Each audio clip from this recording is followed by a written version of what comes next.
ದ್ವಾದಶ ರಾಶಿಗಳಲ್ಲಿ 8ನೇ ರಾಶಿ ಹಾಗೆ ಮಂಗಳನ ಆಧಿಪತ್ಯ ಹೊಂದಿರುವಂಥದ್ದು ವೃಶ್ಚಿಕ ರಾಶಿ. ಗುರುವಿನ ಸ್ಥಾನ ಪಲ್ಲಟ ಈ ರಾಶಿಯವರ ಜೀವನದಲ್ಲಿ ಯಾವ ರೀತಿ ಪರಿಣಾಮವನ್ನು ಉಂಟು ಮಾಡುತ್ತೆ ಗುರುಜಿ? ವೃಶ್ಚಿಕ ರಾಶಿಯವರಿಗೆ ಗುರುಬಲ ಇದ್ದಿದ್ದು ಈಗ ನಾಳೆ ಮೇ 15ರಿಂದ ಗುರುಬಲ ತಪ್ಪುತ್ತೆ. ಹಾಗೆ ಇವರಿಗೆ ಈಗ ಪಂಚಮ ಶನಿ ಕಾಟ ಕೂಡ ನಡೀತಾ ಇದೆ. ಗುರುಬಲ ತಪ್ಪಿದೆ, ಪಂಚಮ ಶನಿ ಕಾಟ ನಡೀತಾ ಇದೆ. ಹಾಗೆಯೇ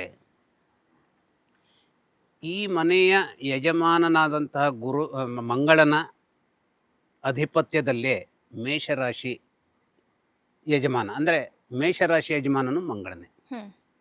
ಆದರೆ ಆ ಮೇಷರಾಶಿ ಏನಾಗುತ್ತೆ, ಇವರಿಗೆ ಸ್ವಲ್ಪ ತೊಡಕಿನ ರಾಶಿ ಅದು. ಹಾಗಾಗಿ ಆ ಮೇಷರಾಶಿಯ ಈ ಮನೆಯ ಯಜಮಾನನಾದಂತಹ ಮಂಗಳನೇ ಸ್ವಲ್ಪ ಮಟ್ಟಿಗಿನ ಒಂದು ದುರ್ಬಲ ಸ್ಥಿತಿಯನ್ನು ಮೂಲ ಜಾತಕದಲ್ಲಿ ಪಡೆದಿದ್ದಾನೆ ಈ ಸಂದರ್ಭದಲ್ಲಿ ಅಂತಾದರೆ, ಅಥವಾ ಶನೈಶ್ಚರನ ಕಾಟ ತೀವ್ರವಾಗಿದೆ ಅಂತಾದರೆ, ಗುರುಬಲ ತಪ್ಪಿದ ಹೋದಂಥ ಕಾರಣಕ್ಕಾಗಿ ಅನೇಕ ರೀತಿಯ ತಾಕಲಾಟಗಳನ್ನು ಎದುರಿಸಬೇಕಾದಂಥ ಒಂದು ಸ್ಥಿತಿಗತಿ ಇವ್ರಿಗೆ ಬರುತ್ತೆ. ನೋಡಿ, 7.5 ದಿನಗಳನ್ನು ಮೋದಿಯವರು ಎದುರಿಸಿದ್ರು. ಆದರೆ ಆ ಸಂದರ್ಭದಲ್ಲಿ ಅವರು ಗೆದ್ದರು. ಏನನ್ನ 2 ಬಾರಿ ಅವರು ಪ್ರಧಾನಿ ಆದರು. 3ನೇ ಬಾರಿ ಪ್ರಧಾನಿ ಆಗುವಾಗ ಅವರಿಗೆ ಶನಿ ಕಾಟ ಇದ್ದಿರಲಿಲ್ಲ. ಶನಿ ಕಾಟ ಇದ್ದಾಗ ಅವರು ಗೆದ್ದಿದ್ದಾರೆ. ಆ ಗೆದ್ದ ಪ್ರಮಾಣದ ಒಂದು ದಾಖಲೆ ಹೇಗಿತ್ತು ಅಂತಂದರೆ, ಬರೀ ಅವರ ಪಕ್ಷದ ಮೇಲಿಂದಲೇ ಅವರು ಅಧಿಕಾರವನ್ನು ಸಾಗಿಸಬಹುದಿತ್ತು. ಆದರೆ ಈಗ ಶನಿ ಕಾಟ ಇರದೇ ಹೋದಾಗ 2023ರಲ್ಲಿ ನಾನು ಹೇಳುವಂಥದ್ದು 24ನಲ್ಲಿದ್ದಾಗ ಶನಿ ಕಾಟ ಇರದೇ ಹೋದರೂ ಕೂಡ ಅವರಿಗೆ ಏನಾಯಿತು, ಆ ಬೇಕಾದಂತಹ ತನ್ನ ಪಕ್ಷದ ಒಂದು ಮೆಜಾರಿಟಿಯಿಂದಲೇ ಸರ್ಕಾರವನ್ನು ನಡೆಸ್ತೇನೆ ಅನ್ನುವಂತಹ ಬಹುಮತ ಸಿಕ್ಕಲಿಲ್ಲ. ಈಗ ಶನಿ ಕಾಟವೂ ಇದೆ. ಈಗ ನಾಳೆ ಇದರಿಂದ ಮೇ 15ರಿಂದ ಶನಿ ಕಾಟ ಕೂಡ ಅವರಿಗೆ ಪಂಚಮ ಶನಿ ಕಾಟ ಸ್ಟಾರ್ಟ್ ಆಗುತ್ತೆ. ಹಾಗಾದರೆ ಈಗ ಏನು ತೊಂದರೆ ಆಗಿದೆ? ಈಗ ಪಹಲ್ಗಾಮ್ ಅಲ್ಲಿಯ ತೊಂದರೆ ಹೇಗಿದೆ?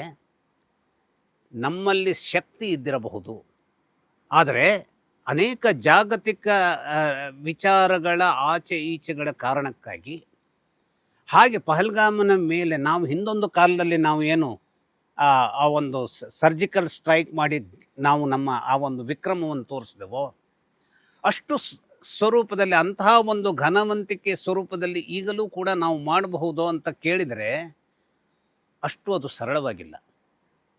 ಬೇರೆ ಬೇರೆ ಕಾರಣಗಳಿಂದ ಸರಳವಾಗಿದೆಯೇನೋ ಅನ್ನುವಂಥದ್ದು ನಮ್ಮ ಊಹೆಯಾಗಿ ನಿಲ್ತದೆ. ಅಂದರೆ ನಾನು ಏನು ಹೇಳ್ತಾ ಇದ್ದೇನೆ, ಮೋದಿ ಈಗ ನನ್ನಂಥವನೇ ಈ ರೀತಿಯಲ್ಲಿ ಯೋಚಿಸ್ತಾ ಇರುವಾಗ, ಮೋದಿ ಆ ಒಂದು ನಿಟ್ಟಿನಲ್ಲಿ ಯಾವ ರೀತಿಯ ಯೋಚನೆಯಲ್ಲಿ ಒತ್ತಡದಲ್ಲಿ ಇರಬೇಕಾದಂಥ ದಿನಗಳನ್ನು ಅವರು ನೋಡ್ತಾ ಇದ್ದಾರೆ ಅನ್ನುವಂಥದ್ದನ್ನು ಅರ್ಥ ಮಾಡಿಕೊಂಡ್ರೆ, ಶನೈಶ್ಚರನ ಕಾಟ ಯಾವ ರೀತಿಯಲ್ಲಿ ಈಗ ತೊಂದರೆ ಕೊಡ್ತಾ ಇದೆ ಅನ್ನುವಂಥದ್ದು ಅರ್ಥವಾಗುತ್ತೆ. ಹಾಗಾದರೆ ಅವತ್ತು ಕೊಟ್ಟಿಲ್ಲ, ಇವತ್ತು ಕೊಡ್ತಾ ಇದೆ. ಯಾಕೆ ಅಂತಂದರೆ, ಅವತ್ತು ಮೂಲ ಜಾತಕದಲ್ಲಿ ಅವರ ಮಹಾದಶಾದ ಸಂದರ್ಭ ಹೇಗಿತ್ತು ಅಷ್ಟು ರೀತಿಯ ಗಟ್ಟಿಯಾಗಿತ್ತು. ಇವತ್ತು ತಗೊಂಡಾಗ ಆ ಮೂಲ ಸಂದರ್ಭದ ದಶಾಕಾಲ ಅಷ್ಟೊಂದು ಗಟ್ಟಿಯಾದ ಸಂದರ್ಭ ಇದ್ದಿರದೇ ಹೋದಂತಹ ವಿಚಾರ ಇದ್ದಿರೋದ್ರಿಂದ ಶನೈಶ್ಚರ ಏನು ಮಾಡಿದ್ದಾನೆ, ಈಗ ಇಂತಹ ಒಂದು ಸಂದರ್ಭವನ್ನು ತಂದು ನಿರ್ಮಿಸಿದ್ದಾನೆ. ಈಗ ಜಾತಕವನ್ನೇ ಎದುರಿಗೆ ಇಟ್ಟುಕೊಂಡು ಮೋದಿಯವರ ಸ್ಥಿತಿಗತಿಗಳನ್ನು ನೋಡುವಂಥದ್ದಾದರೆ ಹೀಗೆ, ಇದನ್ನೆಲ್ಲ ನೋಡಬಾರ್ದು, ಇದೆಲ್ಲ ಈ ಮೈನರ್ ಥಿಂಗ್ಸ್ ಅಂತ ಯೋಚಿಸಿದ್ರೆ ಅದು ಹಾಗೂ ಹೌದು. ಆದರೆ ಅದೇನೇ ಇರಲಿ, ಆದರೆ ಶನಿ ಕಾಟದ ದಿನಗಳು ಇರುವುದರಿಂದ, ಗುರುಬಲವನ್ನು ತಪ್ಪಿಸ್ಕೊಂಡಿರೋದ್ರಿಂದ ವೃಶ್ಚಿಕ ರಾಶಿಯವರಿಗೆ ಕೆಲವು ತಾಕಲಾಟಗಳು ಎದುರಿಸಬೇಕಾದಂಥ ಸಂದರ್ಭ ಇರುತ್ತೆ.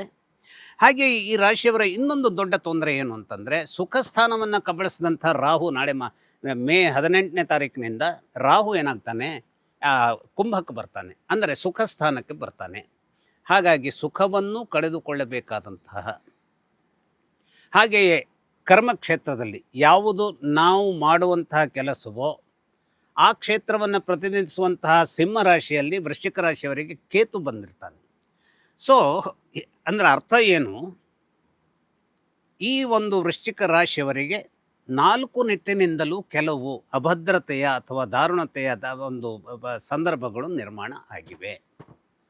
ಹಾಗಾದರೆ ಈ ದಾರುಣತೆಯಲ್ಲಿ ಎಲ್ಲ ಕುಸಿದು ಬಿಡ್ತಾರಾ, ಪಾತಾಳಕ್ಕೆ ಹೋಗಿ ಬಿದ್ದು ಬಿಡ್ತಾರಾ ಅನ್ನುವಂಥದ್ದು ಪ್ರಶ್ನೆ ಬಂದಾಗ, ಕೇವಲ ಈ ಗ್ರಹಗಳ ಆಚೆ ಈಚೆಯ ಮಾತ್ರದಿಂದಾಗಿ ಎಲ್ಲವೂ ಉರುಳಿ ಹೋಯಿತು, ಕುಸಿದು ಹೋಯಿತು ಅನ್ನುವಂಥದ್ದನ್ನು ನಾವು ತಿಳಿದುಕೊಳ್ಬಾರ್ದು. ಯಾಕೆ ಅಂತಂದರೆ, ನಮ್ಮ ರೂಢಿಯಲ್ಲಿ ಒಂದು ಮಾತಿದೆ, ಮುಳುಗುವವನಿಗೆ ಹುಲ್ಲು ಕಡ್ಡಿ ಆಧಾರ. ಹಾಗಾದರೆ ಹುಲ್ಲು ಕಡ್ಡಿ ಆಳವಾದಂಥ ಸುಳಿ ಇರುವಂತಹ ನಾವು ಮುಳುಗ್ತಾ ಇರುವಾಗ ಒಂದು ಹುಲ್ಲು ಕಡ್ಡಿ ನಮ್ಮನ್ನು ಹೇಗೆ ಮೇಲೆತ್ತೋದಕ್ಕೆ ಸಾಧ್ಯ? ಸಾಧ್ಯ ಇದೆ ಹೇಳುವಂಥದ್ದು ನಾವು ಗ್ರಹಗಳ ಮೂಲಕವಾಗಿ ತಿಳಿದುಕೊಳ್ಬೇಕು. ಯಾಕೆಂತಂದರೆ ಈ ಒಂದು ರಾಶಿಯ ಜನರಿಗೆ ಮೂಲಭೂತವಾಗಿ ಚಂದ್ರ ಅದ್ಭುತವಾಗಿ ಅವರ ಜಾತಕದಲ್ಲಿ ಇದ್ದಾನೆ ಅಂತಾದರೆ, ಅದ್ಭುತವಾಗಿ ಸೂರ್ಯ ಇದ್ದಾನೆ ಅಂತಾದರೆ, ಅದ್ಭುತವಾಗಿ ಮಂಗಳನೇ ಇದ್ದಾನೆ ಅಂತಾದರೆ, ಎಂತಹ ಕಠಿಣ ಪರಿಸ್ಥಿತಿಯಲ್ಲೂ ಕೂಡ ಮೇಲೆದ್ದು ಬರಬಹುದಾದಂತಹ ಒಂದು ದಿವ್ಯ ಮಾಯೆ ಏನಿದೆ ಇವರನ್ನು ಸಂರಕ್ಷಿಸೋದಕ್ಕೆ ಗುರುಬಲ ಇರದೆ ಹೋದಂತಹ ಈ ಸಂದರ್ಭದಲ್ಲೂ, ಕೇವಲ ದಾರುಣಮಯವಾದಂಥ ರಾಹುಕೇತುಗಳ ಸಂದರ್ಭದ ಈ ಸಂದರ್ಭದಲ್ಲಿಯೂ, ಶನೈಶ್ಚರನ ಪ್ರಬಲವಾದಂತಹ ಕಾಟದ ಸಂದರ್ಭದಲ್ಲಿಯೂ ಅವರನ್ನು ಮೇಲೆತ್ತಿ ತರಬಹುದಾದಂತಹ ಅಮೃತತ್ವವನ್ನು ಇವರು ತೋರಿಸ್ತಾರೆ ಇವರ ಮಟ್ಟಿಗೆ. ಆದರೆ ಒಂದು ಇಲ್ಲಿ ಏನು ಅಂದರೆ, ಈ ವೃಶ್ಚಿಕ ರಾಶಿಯಲ್ಲಿ ಚಂದ್ರ ಇದ್ದಾನೆ ಅಂತಾದರೆ ಪ್ರಧಾನವಾಗಿ ನಿಯಮಗಳ ಪ್ರಕಾರ ಏನಾಗ್ತಾನೆ, ಚಂದ್ರ ದುರ್ಬಲನಾಗಿದ್ದಾನೆ ಅಂತ ಅರ್ಥ.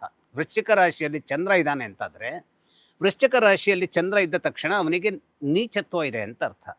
ಆದರೆ ಅನೇಕ ಕಾರಣಗಳಿಗಾಗಿ ನೀಚತ್ವವನ್ನು ನೀಗಿಸಿಕೊಡುವಂಥ ಕೆಲವು ನಿಯಮಗಳಿದೆ.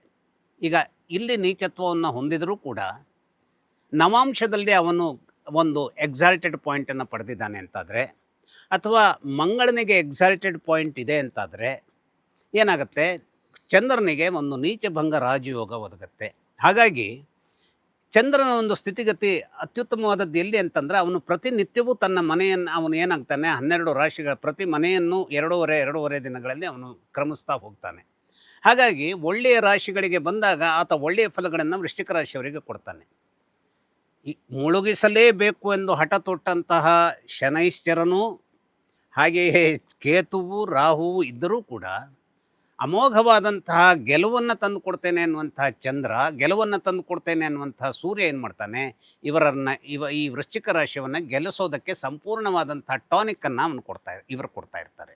ಹಾಗಾಗಿ ಆ ಮೂಲ ಜಾತಕದಲ್ಲಿ ಆ ಟಾನಿಕ್ ಇವರಿಗೆ ಸಿಗಬೇಕಾದಂತಹ ಸ್ಥಿತಿಗತಿಗಳು ಇದೆ ಅಂತಾದರೆ, ಗುರುಬಲ ಹೋಗಿದೆ ಅನ್ನುವ ಕಾರಣಕ್ಕಾಗಿ ಹೆದರಬೇಕಾದಂಥ ಸ್ಥಿತಿ ವೃಶ್ಚಿಕ ರಾಶಿಯವರಿಗೆ ಇರೋದಿಲ್ಲ. ಹಾಗಾಗಿ ಈ ಇಪ್ಸ್ ಆ್ಯಂಡ್ ಬಟ್ಸ್ ಮೋದಿಯವರನ್ನೂ ಸೇರಿಸ್ಕೊಂಡಂತೆ ನಾನು ವೃಶ್ಚಿಕ ರಾಶಿಯ ಒಂದು ಸೇರಿದಂಥ ಎಲ್ಲ ಜನರಿಗೂ ಹೇಳುವಂಥದ್ದೇನು, ಎಲ್ಲ ನಿರಾಸೆಗಳ ನಡುವೆಯೂ ಒಂದು ದಟ್ಟವಾದಂಥ ಬೆಳಕಿದೆ. ಆ ಬೆಳಕು ಬೇರೆಯವದರ ಮೂಲಕವಾಗಿ ಬರುವಂಥದ್ದಲ್ಲ, ಅದು ನೇರವಾಗಿ ಚಂದ್ರ ಮತ್ತು ಸೂರ್ಯರಿಂದ ಬರುವಂತಹ ಬೆಳಕು. ಆ ನೇರವಾಗಿ ಸೂರ್ಯ ಮತ್ತು ಚಂದ್ರರಿಂದ ಬರುವಂತಹ ಬೆಳಕು ಮೂಲ ಜಾತಕದಲ್ಲಿ ಅದ್ಭುತವಾಗಿ ಇರುವಂತಹ ಸಂದರ್ಭ ಇದೆ. ಇವತ್ತಿನ ಕಾಲಘಟ್ಟದಲ್ಲಿ ಅದು ಅದ್ಭುತವಾಗಿದೆ ಅಂತಾದರೆ ಇವರು ಗೆಲ್ಲೋದಕ್ಕೆ ಬೇಕಾದಂತಹ ಎಲ್ಲ ಒಂದು ಸಿದ್ಧತೆಗಳು ಅಲ್ಲಿ ಇರ್ತವೆ. ಹಾಗೆಂತ ಎಲ್ಲರ ಜಾತಕದಲ್ಲೂ ಇದೇ ಅದೃಷ್ಟ ಇರುತ್ತೆ ಅಂತ ಹೇಳಲಿಕ್ಕೆ ಬರಲ್ಲ. ಆಗ ಕೆಲವು ನಿಯಂತ್ರಣಗಳನ್ನು ತಮ್ಮ ಮೇಲೆ ವೃಶ್ಚಿಕ ರಾಶಿಯವರು ವಹಿಸಿಕೊಳ್ಳಬೇಕಾಗತ್ತೆ. ವೃಶ್ಚಿಕ ರಾಶಿಯವರ ತೊಂದರೆಗಳೇನು? ಈ ವೃಶ್ಚಿಕ ರಾಶಿ ಅಂದರೆ ಬೆಂಕಿಯ ಒಂದು ರಾಶಿ. ಇದು ಆ ಒಂದು ಅಗ್ನಿ ತತ್ವದಲ್ಲಿ ನಡೆಯುವಂಥ ರಾಶಿ. ಹಾಗಾಗಿ ಈ ರಾಶಿಯ ಜನ ಹೇಗಿರ್ತಾರೆ, ಮುಟ್ಟಿದರೆ ಮುನಿ ಅಂತ ಹೇಳ್ತೇವಲ್ಲ ನಾವು, ಆ ರೀತಿಯ ಸ್ಥಿತಿಯನ್ನು ಅವರು ಹೊಂದಿದಂಥವ್ರು ಇರ್ತಾರೆ. ಅದರ ಅರ್ಥ ಎಲ್ಲರೂ ಹಾಗೇ ಇರ್ತಾರೆ ಅಂತಲ್ಲ. ಇದು ಸಾಮಾನ್ಯವಾದಂಥ ಒಂದು ಗುಣಧರ್ಮವಾದರೂ ಕೂಡ ಬೇರೆ ಇಪ್ಸ್ ಆ್ಯಂಡ್ ಬಟ್ಸ್ ಬೇರೆ ಬೇರೆ ರೀತಿಯ ಗುಣಗಳನ್ನು ಅದು ಪರಿವರ್ತಿಸ್ತಾ ಹೋಗುತ್ತೆ. ಹಾಗಾಗಿ ಆ ಸರ್ರನೆ ನಿರ್ಣಯ ಕೈಕೊಂಡು ಬಿರುಗಾಳಿಯ ರೀತಿಯಲ್ಲಿ ಅಗ್ನಿಯ ಸ್ವರೂಪದಲ್ಲಿ ಕುದಿಯುವಂಥ ಕುದಿಬಿಂದುವನ್ನು ಇವರು ಹೊಂದಬಾರದು. ತಾನು ತಾಳ್ಮೆಯಿಂದ ಜಾಣ್ಮೆಯಿಂದ ಗೆಲ್ತೇನೆ ಅನ್ನುವಂತಹ ಆ ಶಾಂತ ಪ್ರವೃತ್ತಿಯನ್ನು ಇವರು ಬೆಳೆಸ್ಕೊಳ್ಬೇಕಾಗತ್ತೆ. ಹಾಗೆಯೇ ಇದ್ದಿದ್ದನ್ನು ನಾನು ಹೇಳಿಬಿಡ್ತೇನೆ, ಸತ್ಯವನ್ನು ಹೇಳ್ತೇನೆ, ನನಗೆ ಅದನ್ನು ಹೇಳೋದರಲ್ಲಿ ಯಾವ ಒಂದು ಅಧೈರ್ಯ ಕೂಡ ನಾನು ಇಟ್ಕೊಳ್ಳೋದಿಲ್ಲ ಅಂತ ಮನಸ್ಸಿಗೆ ಯಾರಿಗೆ ಅದೇನು ಸ್ವಲ್ಪ ಕರ್ಕಶವಾಗುವಂಥ ರೀತಿಯಲ್ಲಿ ಮಾತನಾಡಬಾರ್ದು. ಆ ಮಾತಿನಲ್ಲಿ ಹೊಂದಿರಬೇಕಾದಂಥ ಮಾತನಾಡಬೇಕು, ಆದರೆ ಆ ಒಂದು ಸೌಮ್ಯ ಮತ್ತು ಮೃದುತ್ವದ ಮಾತಿನೊಂದಿಗೆ ಹೇಳಬೇಕಾದದ್ದನ್ನು ಹೇಳಿಯೇ ತೀರುವಂಥ ಒಂದು ಧಾರ್ಷ್ಟ್ಯವನ್ನು ತೋರಿಸ್ಬೇಕು. ಹೊರತು ನನ್ನಲ್ಲಿ ಧೈರ್ಯ ಇದೆ ಅಂತ ಯಾವುದೋ ಒಂದು ರೀತಿಯ ಕಟುವಾದ ಶಬ್ದಗಳನ್ನು ಆಡುವುದರ ಮೂಲಕವಾಗಿ ತೊಂದರೆಗೆ ಸಿಲುಕಿ ಹಾಕಿಕೊಳ್ಳುವಂತಹ ವಿಚಾರ ಇವರಿಗೆ ನೆರವೇರಬಹುದು. ಯಾಕೆಂದರೆ ಗುರುಬಲ ಇಲ್ಲ, ಶನೈಶ್ಚರನ ತೊಂದರೆ ಇದೆ, ರಾಹುವಿನ ತೊಂದರೆ ಇದೆ, ಕೇತುವಿನ ತೊಂದರೆ ಇದೆ. ಹಾಗಾಗಿ ಜೀವನದ ಸಂದರ್ಭದಲ್ಲಿ ಈಗ ಬಾವಿಯಿಂದ ಎತ್ತಿದಂಥ ನೀರು ಸಂಪೂರ್ಣವಾದಂತಹ ತಂಪಿನೊಂದಿಗೆ ಇದೆ ಅನ್ನುವಂಥದ್ದು ಶತಸಿದ್ಧವಾದರೂ ಕೂಡ ಆ ನೀರನ್ನು ಕೂಡ ಆರಿಸಿ ಕುಡಿಯಬೇಕಾದಂಥ ವ್ಯವಧಾನವನ್ನು ಇವರು ಹೊಂದಿರಬೇಕಾಗತ್ತೆ. ಹಾಗಾಗಿ ಈ ಸಂದರ್ಭದಲ್ಲಿ ಉರಿ ಬೆಂಕಿಯ ತತ್ವವನ್ನು ಹೊಂದಿದಂತಹ ಈ ರಾಶಿಯ ಜನರು ಬಾವಿಯಿಂದ ಈಗ ತಾನೇ ಎತ್ತಿದಂತಹ ನೀರನ್ನು ಆರಿಸಿ ನಾನು ಕುಡಿತೇನೆ ಅನ್ನುವಂಥ ತಾಳ್ಮೆಯನ್ನು ಹೊಂದಿದರೆ ಅನೇಕ ರೀತಿಯ ಸಾಫಲ್ಯತೆಗಳನ್ನು ಮತ್ತು ಧನ್ಯತೆಯ ಕ್ಷಣಗಳನ್ನು ಪಡೆಯೋದಕ್ಕೆ ಇನ್ನೆಷ್ಟು ಅವಕಾಶಗಳನ್ನು ಇವರು ಪಡ್ಕೊಂಡಿದ್ದಾರೆ. ಅಧಿಕಾರದಲ್ಲಿಯೂ ಇರುವ ಅಧಿಕಾರವನ್ನು ಕೆಲವು ನೋಡಿ ಸ್ವಲ್ಪ ಶೇಕಿಯಾದಂಥ ಪಾಯಿಂಟ್ನಲ್ಲಿರ್ತಾರೆ. ಇವತ್ತು ಅನೇಕ ನಮ್ಮ ಸರ್ಕಾರಗಳನ್ನು ಗಮನಿಸ್ಕೊಂಡಾಗ ಸ್ವಲ್ಪ ಶೇಕಿ ಏನೋ ಇವರು ಉರುಳಿ ಬೀಳೋ ಸಾಧ್ಯತೆ ಇದೆಯೋ ಏನೋ, ಇವರ ಮೇಲೆ ಈ ಒಂದು ಆರೋಪಗಳಿದೆ, ಈ ಒಂದು ಸ್ಕ್ಯಾಮ್ ಇವರನ್ನು ಸುತ್ತಕೊಳ್ತಾ ಇದೆ. ಆದರೂ ಅಲ್ಲೇ ಬೇರೆ ಬೇರೆ ಕಾರಣಗಳಿಂದಾಗಿ ಅವರು ಮತ್ತೆ ಸ್ಟ್ರಾಂಗ್ ಆಗೋದಕ್ಕೂ ಸಾಧ್ಯತೆ ಇರುತ್ತೆ. ಅಂತಹ ಸ್ಟ್ರಾಂಗ್ ಆಗುವಂಥ ಸ್ಥಿತಿಗತಿಗಳು ಹೇಗೆ ಬರುತ್ತೆ, ಅವರು ಹೇಗೆ ಆ ತಮ್ಮ ಅಧಿಕಾರದ ಚಾಕಚಕ್ಯತೆಯನ್ನು ನಿರ್ವಹಿಸಬಲ್ಲರು, ಯಾವ ರೀತಿಯಲ್ಲಿ ತಮ್ಮ ಮಾತುಗಳನ್ನು ನಿಯಂತ್ರಿಸಬಲ್ಲರು. ಯಾಕೆಂದರೆ ಇವರಿಗೆ ಗುರು ಬಲ ತಪ್ಪಿದರೂ ಕೂಡ ಗುರುವೇ ಇವರ ವಾಕ್ಸ್ಥಾನದ ಅಧಿಪತಿಯಾಗಿರೋದ್ರಿಂದ ಆ ಸಂದರ್ಭಕ್ಕೆ ಬೇಕಾದಂತಹ ಮಾತುಗಳನ್ನು ಸರಿಯಾದ ಒಂದು ಮೆಜರ್ಡ್ ರೀತಿಯಲ್ಲಿ ಇವರು ಮಾತನಾಡುವುದರ ಮೂಲಕ ಎದುರಿಗೆ ರಪ್ ಅಂತ ಬರಬಹುದಾದಂತಹ ಧೂಮಕೇತುವನ್ನು ಕೂಡ ಕ್ಷಣ ಮಾತ್ರದಲ್ಲಿ ಕಂಟ್ರೋಲ್ ಮಾಡುವಂಥ ಸ್ಥಿತಿಯನ್ನು ಕೂಡ ಇವರು ಮಾತಿನ ಮೂಲಕವಾಗಿ ಹೊಂದಿರ್ತಾರೆ. ಈ ಎಲ್ಲ ಸಕಾರಾತ್ಮಕವಾದ ಶಕ್ತಿಗಳೊಂದಿಗೆ ಮುಂದುವರಿದರೆ ಗುರುಬಲ ಇರದೆ ಹೋದ ಈ ಸಂದರ್ಭದಲ್ಲೂ, ಶನಿಕಾಟದ ಈ ಸಂದರ್ಭದಲ್ಲೂ, ರಾಹುಕೇತುಗಳ ಪೀಡೆ ಇದ್ದಾಗಲೂ ಗೆಲ್ಲುವಂತಹದ್ದಕ್ಕೆ ಬೇಕಾದ ಒಂದು ಶಕ್ತಿ ಇವರಿಗೆ ಖಂಡಿತವಾಗಿರುತ್ತೆ. ಒಳ್ಳೆಯದಾಗಲಿ ಅಂತಲೂ ದೇವ್ರ ಹತ್ರ ನಾನು ಕೇಳ್ಕೊಳ್ತೀನಿ. ಕೋಪದ ಕೈಗೆ ಬುದ್ಧಿ ಕೊಡದೆ ತಾಳ್ಮೆಯಿಂದ ಕೆಲಸ ಕಾರ್ಯಗಳನ್ನ ಮಾಡಿದ್ರೆ ಒಳ್ಳೇದಾಗುತ್ತೆ ವೃಶ್ಚಿಕ ರಾಶಿಯವರಿಗೆ ಅನ್ನೋ ಸಂದೇಶವನ್ನು ಕೊಟ್ರಿ ಗುರುಜಿ. ಧನ್ಯವಾದ. ನಮಸ್ಕಾರ. ಲೇಟೆಸ್ಟ್ ಹಾಗೂ ಇಂಟ್ರೆಸ್ಟಿಂಗ್ ಸುದ್ದಿಗಳಿಗಾಗಿ ಬಾಸ್ ಟಿವಿ ಕನ್ನಡ ಚಾನೆಲ್ನ ಸಬ್ಸ್ಕ್ರೈಬ್ ಮಾಡಿ. ಹಾಗೆಯೇ ಬೆಲ್ ಐಕಾನ್ ಪ್ರೆಸ್ ಮಾಡಿ. ಇದರ ಜೊತೆಗೆ ಫೇಸ್ಬುಕ್, ಇನ್ಸ್ಟಾಗ್ರಾಮ್, ಎಕ್ಸ್ನಲ್ಲೂ ಮಿಸ್ ಮಾಡದೆ ಫಾಲೋ ಮಾಡಿ.